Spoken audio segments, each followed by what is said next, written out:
Kita ulang kembali sejumlah berita pilihan dari Bali.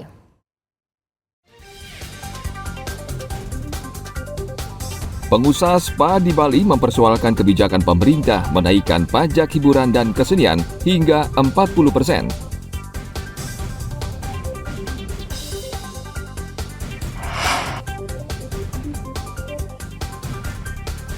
KPU tetap mencantumkan nama Ike Tutridet, caleg Partai Demokrat Bali yang meninggal dunia akibat mengalami kecelakaan pada Sabtu pekan lalu.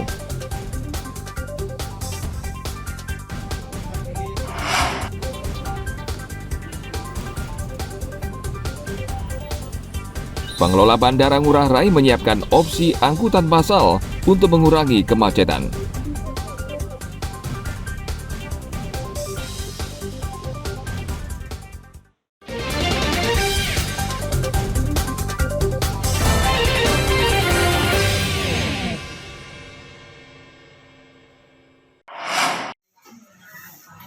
Sok banyak nih. Sok banyak.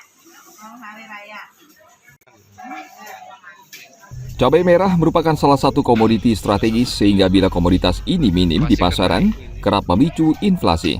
Pemkab Bangli melalui Dinas Pertanian, Ketahanan Pangan dan Perikanan akan mengembangkan kawasan tanaman cabai untuk meningkatkan perekonomian serta ketahanan pangan. Pengembangan kawasan tanaman cabai berada di Desa Bayung Gede, Kecamatan Kintamani. Dalam program ini petani nanti akan mendapat bantuan sarana prasarana, mulai dari bibit, obat-obatan dan pupuk, serta pendampingan dari petugas penyuluh.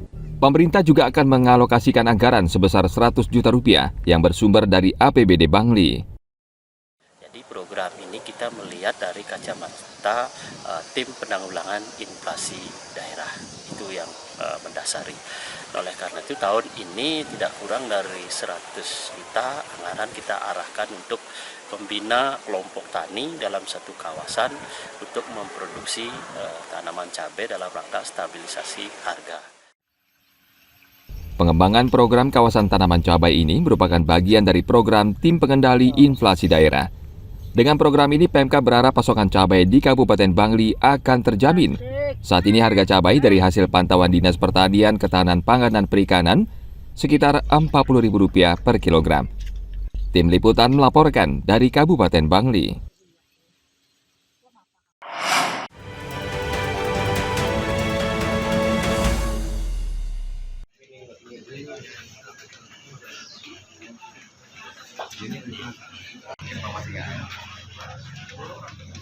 Partai Demokrat Bali berduka, salah satu calegnya Ike Tutridet meninggal dunia akibat mengalami kecelakaan pada Sabtu pekan lalu. Almarhum maju mencalonkan diri menjadi anggota DPRD Provinsi Bali dari Dapil 6 Bangli.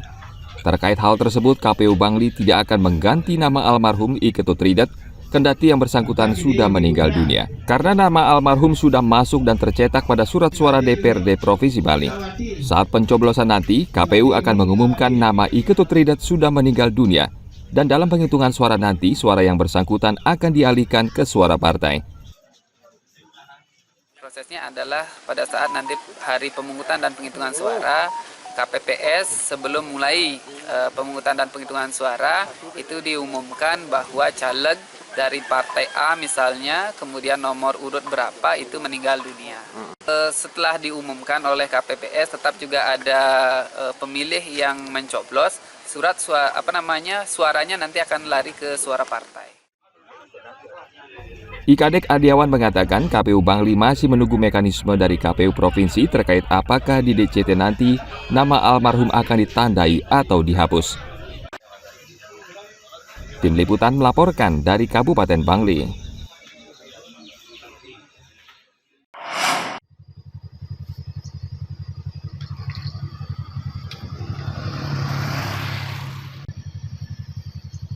Masa kampanye yang berlangsung sejak 29 November 2023 ternyata belum dimanfaatkan oleh caleg untuk menyampaikan visi dan misi.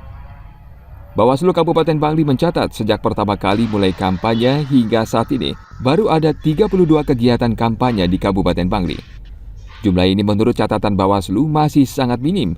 Seharusnya menurut Bawaslu, caleg tingkat kabupaten dan provinsi harus memaksimalkan kesempatan masa kampanye sehingga masyarakat bisa mengenal mereka dan memahami visi dan misi.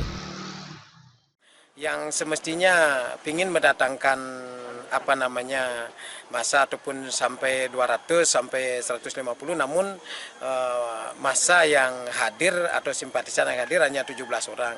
Mungkin mereka trauma terhadap hal-hal seperti itu, sehingga mereka lebih baik melakukan door to door ke warga dengan bawa sepeda motor, memperkenalkan dirinya ke rumah warga. Bawaslu Bangli mencatat dari 32 titik pelaksanaan kampanye, caleg baru sebatas pemberitahuan dan proses melengkapi surat tanda terima. Namun sejauh ini kampanye di Kabupaten Bangli berjalan dengan aman dan kondusif. Tim Liputan melaporkan dari Kabupaten Bangli.